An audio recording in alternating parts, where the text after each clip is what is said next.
తమిళ star hero Thala Ajith కొత్త Tamil pan India cinema good bad ugly release అయి నిన్న శనివారంతో 10 రోజులు కంప్లీట్ అయింది. ఈ 10 రోజుల గ్రాస్ కలెక్షన్స్ చూస్తే తమిళనాడులో ఈ సినిమా 10 రోజుల్లో 128 కోట్లు గ్రాస్ కలెక్ట్ చేస్తే మన తెలుగు రాష్ట్రాల నుంచి 5.5 కోట్లు, కర్ణాటక నుంచి 13 కోట్లు, కేరళ నుంచి 3 కోట్లు, హిందీ నుంచి 2 కోట్లు, ఇక ఓవర్సీస్ నుంచి తమిళ మార్కెట్ నుంచి 58 కోట్లు. అలా టోటల్గా 10 రోజుల్లో గుడ్ బ్యాడ్ అగ్లీ సినిమా 210 కోట్లు గ్రాస్ కలెక్ట్ చేసింది. ఇది మన అజిత్ కెరియర్లోనే హయ్యెస్ట్ గ్రాసు. ఇంతకుముందు తునివు సినిమాతో 200 కోట్ల గ్రాస్ చూశాడు మొదటిసారి. అంతకుముందు విశ్వాసం సినిమా 195 కోట్ల దగ్గర ఆగిపోయింది. సో ఇది అజిత్ కెరియర్లో బెస్ట్ కలెక్షన్స్ రికార్డు. ఇక ఈ 210 కోట్ల గ్రాస్లో థియేటర్ల రెంట్లు, గవర్నమెంట్ ట్యాక్సులు, ఖర్చులన్నీ పోను డిస్ట్రిబ్యూటర్ షేర్ వచ్చేసి 102 కోట్లు ఉంది.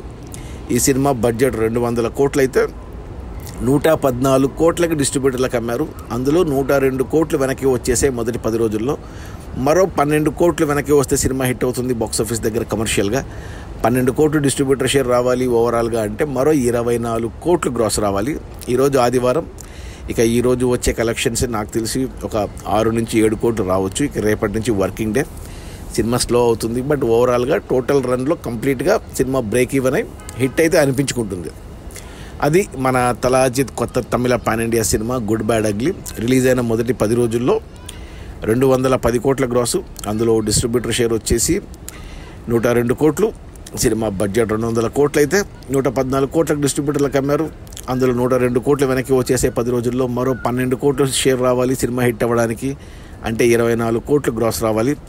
నాకు తెలిసి వచ్చేస్తాయి, సినిమా హిట్ అవుతుంది. ఈ సినిమా తీసింది మన మైత్రి మూవీ మేకర్స్, తెలుగు ప్రొడ్యూసర్లు, మొట్టమొదటి తమిళ సినిమా వాళ్ళకు. నేను సినిమా చూసాను, నాకైతే నచ్చలేదు సినిమా. బట్ తమిళ ఓవర్సీస్లో సినిమా హిట్ అయ్యింది. మన తెలుగు రాష్ట్రాల్లో హిట్ కాలేదు. తెలుగులో, హిందీలో పాన్ ఇండియా లెవెల్లో సినిమా ఫ్లాప్ అయ్యి, కానీ తమిళ వరకు హిట్టే. Okay, bye.